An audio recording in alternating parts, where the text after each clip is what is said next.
आपको, आप टेबल करेंगे क्या इसको? माननीय मुख्यमंत्री जी के निर्देश पर, तत्कालीन मुख्यमंत्री जी के निर्देश पर कोई भी आदमी छेड़छाड़ करे वो आप उसको स्वीकार कर लेंगे, मुख्यमंत्री कोई भी रहे हो। आप टेबल करेंगे क्या दोनों शोध को कि चंदखुरी और क्या बोलते हैं चंपारण हो गए थे, आप टेबल करेंगे क्या रिपोर्ट को, ताकि प्रदेश की पूरी जनता जाने ना संस्कृति के साथ छेड़छाड़ करने का अधिकार किसी को नहीं है, चाहे वो मुख्यमंत्री रहे कोई भी रहे। आपकी जो चिंता है उस चिंता से मैं भी वाकिफ हूं। मैं आपको इस जानकारी में कि जो चंपारण है, चंपारण को माननीय मुख्यमंत्री जी के निर्देश पर राम वन गमन पथ में जोड़ा गया था।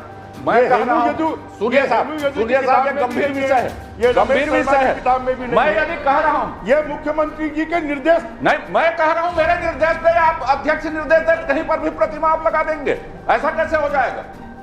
मैं आपसे यह जानना चाहता हूं कि जो आप काम करवाए हैं वो कौन कौन से मद से करवाए हैं, आप जानकारी दे सकते हैं क्या? और उसका एक आध जगह वेरिफिकेशन आप सोशल ऑडिट करवाएंगे क्या? आपके मैं भी चलूंगा, आप भी चले। जो काम उन लोगों ने किया, चंदखुरी सोशल ऑडिट करवा लें, शिवरी नारायण का सोशल ऑडिट करवा लें, विधायक की समिति सोशल ऑडिट करवा लें। समय बहुत कम है, जरा जोर से उत्तर प्रश्न पूछिए, समय खत्म हो रहा है। अरे आप तो इतिहास बनाते हो, जहां गए नहीं हो वहां हमें भी शामिल कर लो ना। मैं माननीय ये क्योंकि एक गंभीर विषय है और चंदखुरी में प्रभु राम की जो प्रतिमा लगाई गई उसके मामले को लेकर भी लोगों में बहुत नाराजगी है।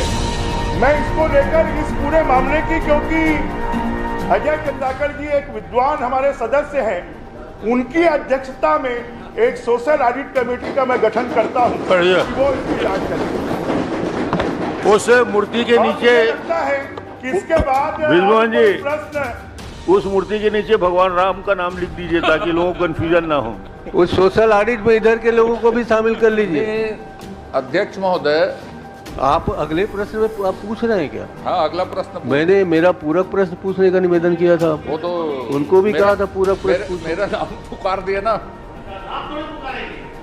देखिए माननीय अध्यक्ष महोदय, मेरे प्रश्न में telecommunication consultant India limited, water and power consultancy service limited, मूर्ति बनाने से जिसका कोई दूर दूर का संबंध नहीं है, उसको राम वन गमन पथ की मूर्ति बनाने का ठेका मिला मेरे कंसल्टेंसी का।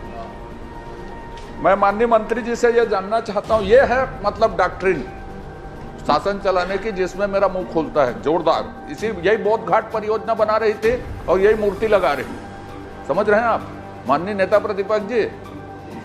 आपने उत्तर दिया है कि ड्राइंग डिजाइन एसओआर स्वरूप अनुबंधित एजेंसी टीसीआईएल और वापकॉस द्वारा तैयार किए गए। तो मूर्ति लगाने के ड्राइंग डिजाइन और एसओआर विशेष रूप से क्या थे?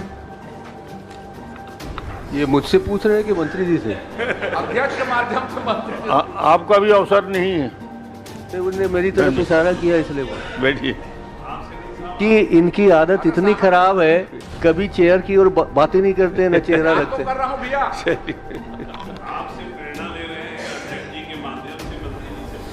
चलिए विद्वान जी।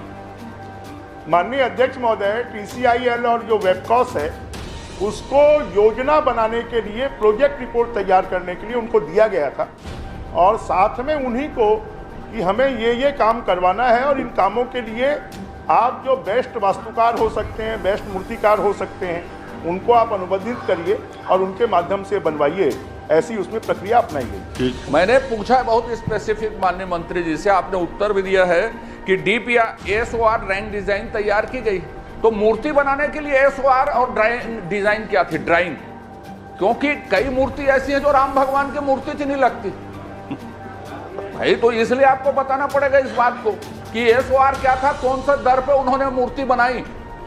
अभी रामलला की मूर्ति लगी, 3 लोगों ने टेंडर भरा, 3 लोगों ने बना के दिया, इतने साल चलेगा, इतनी उसकी आयु होगी, इस पत्थर से बनेगा, सारा कुछ उसमें निर्धारित था। तो आप कम से कम मुझे ड्राइंग और एसओआर किस आधार पर निर्धारित किया, वो बना कौन से एसओआर और कौन से ड्राइंग में, यह बता दीजिए।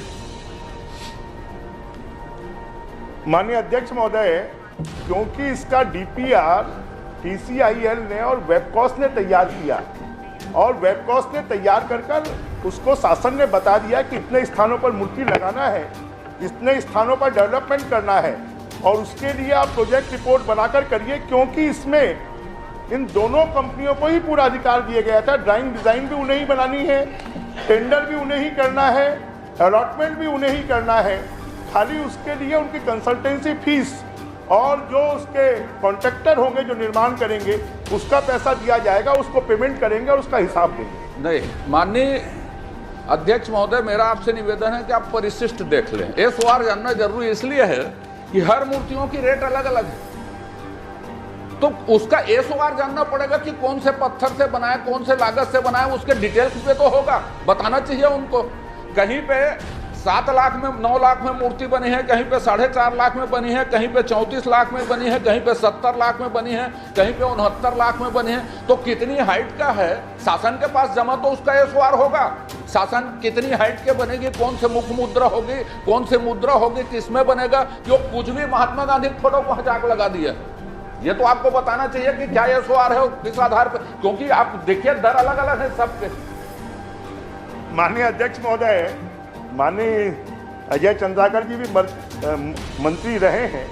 बहुत सारे आइटम ऐसे होते हैं जो नॉन SOR के होते हैं, और नॉन SOR के जो आइटम होते हैं उसमें जिसको ये काम दिया गया उन्हीं के द्वारा तय किया गया कि कैसी डिजाइन होगी, कैसी मूर्ति होगी। आपने उत्तर में दिया माननीय महोदय कि SOR TCIL और वापस ने तय किया है करके, तो SOR की जानकारी तो शासन के पास होनी चाहिए। अच्छा चलिए, दूसरी बात, आपने इसमें टिप में लिखा है कि डॉक्टर राम अवतार जी शर्मा और हेमू यदू के किताब से इसका चयन किया गया राम वनगमन पथ का। आप टेबल करेंगे क्या कि वो चंपारण और चंदखुरी में राम भगवान गए थे, टेबल करेंगे क्या उसकी रिपोर्ट? जो चंपारण में काम है वो मूल हमारे योजना में नहीं था, उसको माननीय मुख्यमंत्री साहब आपकी मर्जी में कैसे चलेगा? कहीं पे राम भगवान ने कहा आपको इतिहास से छेड़छाड़ करने की अनुमति किसने दे दी? माइथोलॉजी छेड़छाड़ करने की अनुमति किसने दे दी?